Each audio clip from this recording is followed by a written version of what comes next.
We are now joined on Sunday Sports Extra by Andrew Greif, beat writer for the Oregonian. Andrew, we were both in those rooms, those press conferences on Friday. I want to know your take. What do you think the most important takeaways from Friday are? Just on a visceral level, how miserable Dana Altman looked. We've been in those press conferences post-games when he's been in control of the room. He has a very good way with the media, self-effacing, but behind it kind of a symbolic black background, which may or may not have been planned, of course, but he looked miserable. Obviously, he didn't look good answering some of those questions, but he had actually said he wished he could have said some of those things earlier and explained his timeline of things in particular. And that timeline is interesting. I think that's what one of the takeaways a lot of people came away with was, why did he read a police report on April 30th when the U of O had it April 24th? He's the head coach. Obviously, there's things in that interim that he spoke of a kind of a vague process that had to happen before he could see it, but still, he's the head coach. You know, maybe the legal process is above his responsibility level, but he's the guy who eventually basically had to kick these guys off the team. You'd think he might see that earlier. And also the Cleary Act. Why wasn't a report given to campus immediately after this? Lots of campus reports go out for different crimes, different sexual assaults. This one was a little off campus, but I've been told by someone from the University of Oregon Police Department that it's within their rights to be able to send out a campus-wide notification for something that was so close to campus. You've been at the forefront of this nationally. You appeared on ESPN's Outside the Lines 3 times last week, so you've been interacting with national sports media voices about this issue.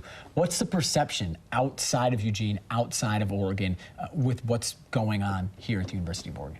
Dana Altman, from everything I've gathered all through the season, writing stories about him, even especially now this week, he has a very good reputation nationally about discipline and whatnot. So the main thing I've noticed, especially in a Gary Parrish column from CBS on Saturday, was why didn't, if he really didn't know the names of the players before the NCAA tournament, push to find out those names? He says it would have obstructed some kind of legal process, and I understand that, but a lot of people are still wondering, would that have, and as a head coach, should you have pursued that a little harder? That seems to be the main question, I think, along with the timeline. Why didn't he read it earlier? Again, there probably are good reasons for why he didn't, and he kind of spoke again about a process, but still people are wondering why not. The university spoke out on Friday for the first time in 4 days since the news broke. But it doesn't feel like it's over. It doesn't feel like closure. I know there's a lot of public records requests out there. Your organization, our organization, the New York Times, a lot of media requesting emails from all the big players in this. Where do you see this issue going forward, moving forward in the next weeks and months? Obviously, it will go forward in terms of records requests and, what can come out of that, if anything. Obviously, most of it will be probably heavily redacted because of student privacy laws that we've heard have been applied fairly broadly this week.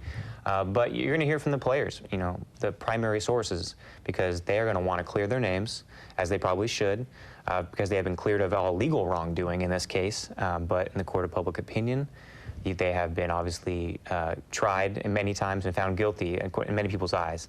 And so they've all have local representation. If they do end up getting dismissed and expelled from this university, they're going to want to play somewhere else likely. And to do that, you have to show that you're of a good character, you're worth the risk. And I think when they want people to know that, they'll speak out. Faculty as well. They really want some answers, and they definitely don't feel like all of them were given on Friday. Andrew Greif, you'll be following it. We'll be following it here as well. A story that certainly does not feel like it is over. Andrew Greif, Oregonian, thanks for joining us on Sunday Sports Extra. Thank you.